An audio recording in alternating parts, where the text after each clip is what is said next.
Hey everybody, welcome to the 2024 US Open orientation video. The first activity of the weekend will be at the Stephen P. Wallace Disc Golf Course, 148 Swift Road in Voorheesville. We will be hosting a friendly disc golf tournament starting at 2 p.m. for anyone wishing to attend. When you arrive at the park, head toward the pavilion in the back. You'll find J. Red Herring Malloy there. You'll be randomly paired up with a partner and you're going to be sent out onto the course for a scramble-style tournament that should be over by 5 p.m. Jay and the Extra Pint guys are going to have the grill going with hamburgers and hot dogs. We do recommend you bring your own beer and appropriate footwear as the course is notoriously muddy in certain spots. Anybody wishing to participate in the disc golf tournament, if they haven't done so already, should contact Jay Malloy at extrapint@yahoo.com. At the conclusion of disc golf, official festivities begin down at Indian Ladder Farms Cidery and Brewery with the Extra Pint meet and greet.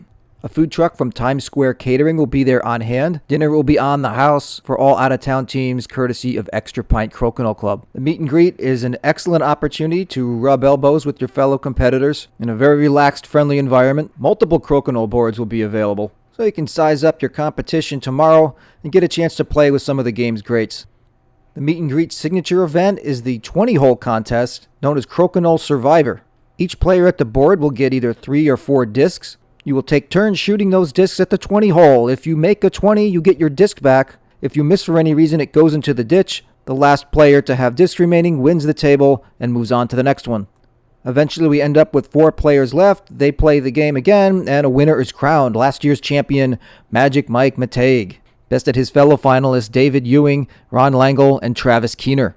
You can find the video of last year's contest on the US Open webpage. The party will then continue on into the night.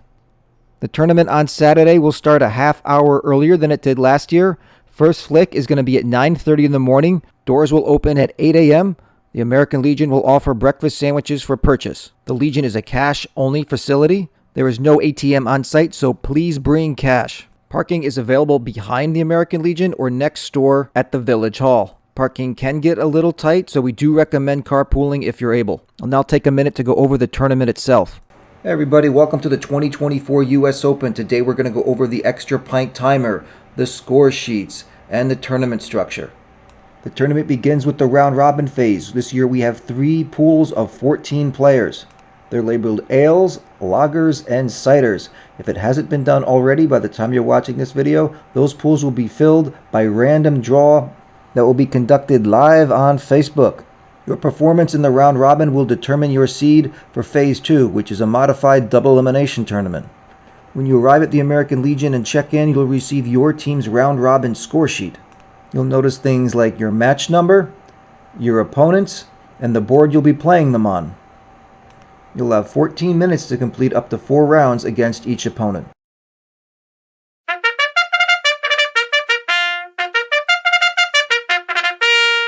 That bugle sound means the match is about to begin. When the timer reaches 0, you'll be instructed to shoot.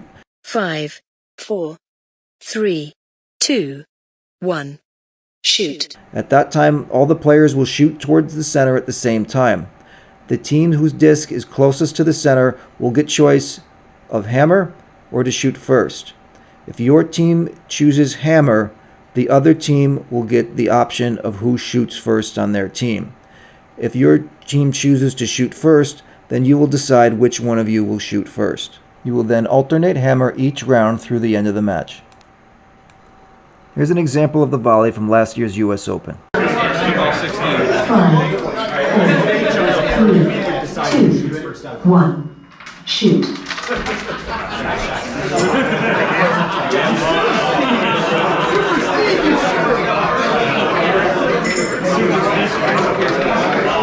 After the volley, you'll get 10 seconds to make your decision, and then you'll hear a yodel, which will signal the start of the round. Yodeling!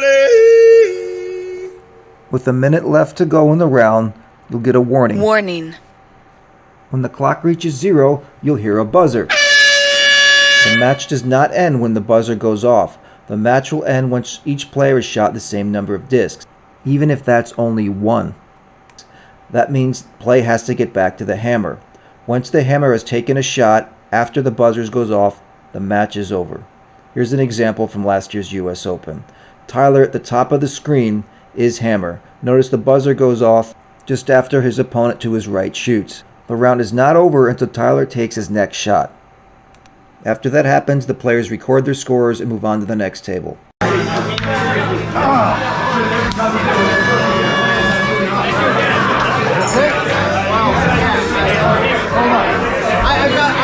got to make contact. You'll have 2 minutes in between matches to get to your next table, then the process will start all over again. After each round, you'll mark down how many points you won and how many 20s your team has scored during that round. You'll award yourselves 0 points for a loss, 2 points for a win, and 1 point for a tie. In this example, my team from last year, Sinking and Drinking, lost the first round and failed to score any 20s. In the second round, we won. We ended up with 3 20s. The third round ended in a tie, with my team scoring 3 20s in total. After the buzzer goes off or the rounds are completed, tally up your total points and your total 20s. 20s will be used as a tiebreaker in the event 2 teams end up with the same number of points. If your team won the volley for hammer choice at the beginning of the match, indicate it in the column that says volley with either a check mark or an X. These will be used as a second tiebreaker should 2 teams be tied in points and 20s. If you and your opponents failed to start round 4 by the time the buzzer went off, indicate it by placing 2 dashes where your scores would normally go, indicating that game was never played. A quick side note, you may have noticed with an even number of teams there won't be any buys this year. We'll be taking 10-minute breaks after approximately each hour to allow people to use the restroom and get a drink. After all the rounds have been played, tally up your total points, total 20s, and total volley wins. Then turn in your score sheet and break for lunch. Here's a little hack that Justin Perry and Uncle Dwight used last year. They kept a running tally of their total points in the margins, thus eliminating the need to do math in public in a less than sober state. In the modified double elimination phase, teams will be seeded by way of total points scored. Seeds 23 through 42 will compete in the first round, or the round of 64. The top 22 teams will get buys into the second round. The winners of round 1 will go on to the round of 32, while the losers of round 1 will compete in their own playback bracket for 33rd place. This is being done in the interest of time, as a full 64-team double elimination bracket would take too long to conduct. It's extra pint tradition that the higher seed gets to choose the board they want to play on. So during round 1, the top 16 seeds will choose their board, starting with the first seed and ending with the 16th. You will play on that board for the remainder of the tournament. If you win and you'll be playing at the same table again, we ask that you rotate seats so you're not playing in the same seat more than once. Another new feature this year that each match will receive its own score sheet. At the top will be the match's match number, show how many points you're playing to, and where you go next after you either win or lose. So in this example, we have match 3A4. That's the third round of the A bracket, which is the winner's bracket, and this is the fourth match in that bracket.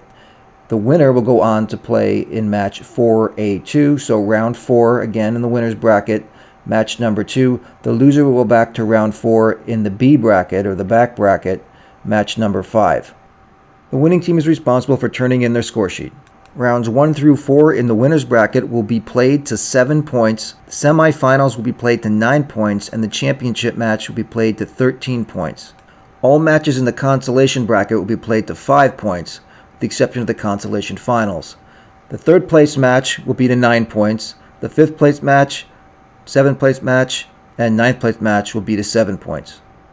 The matches in this phase are not timed. However, you should be playing at a pace that approximates about 4 minutes a round. That's a pace that's 2 minutes slower than the round robin phase. After your match is over, feel free to use the restroom, get yourself another drink, then head over to your next table to start the next round. No one should feel rushed, but we prefer you not take a 20-minute smoke break in the middle of the tournament when your opponents are ready to play. After the consolation finals, the tournament will move down the road to Indian Ladder Farms for the epic finale. Just want to issue a minor correction. Matches will be to 13 minutes during the round robin. Not 14, but 13 minutes, closer to the NCAA standard. We should be finished up with the main body of the tournament at the American Legion at about 5:30 in the afternoon. We'll then clean up and head on down to Indian Ladder Farms. However, this time we're going to the back of the property at their new Apple Barn venue. We'll have this facility to ourselves. We should have more room to spread out. Multiple food trucks will be on hand from Times Square Catering again and Annabelle's Pizza, so you won't have to run around town looking for grub before you head over to the brewery. We're going to have 3 matches at ILF this year. The 5th place finals for the Booby Prize will take place over there, as well as the 3rd place match and then the finals. The 5th place match is scheduled to start at 7 p.m. and the finals should end no later than 9:30. ILF will remain open for us till 11 p.m. so we can party into the night. It's going to be a long day, and I can't emphasize enough, please drink responsibly. We do like to have a good time, but we want everybody to be safe. Find a designated driver if you can. If you can't, Uber is a thing, so use them. We don't want anybody getting into trouble. Please check out the US Open page at extrapintcrokinole.com. A lot of this information is on there. If you have any questions, please don't hesitate to talk to or email Jay at extrapint@yahoo.com. We're really excited. Hope to see everybody there on Friday at the meet and greet. Good luck.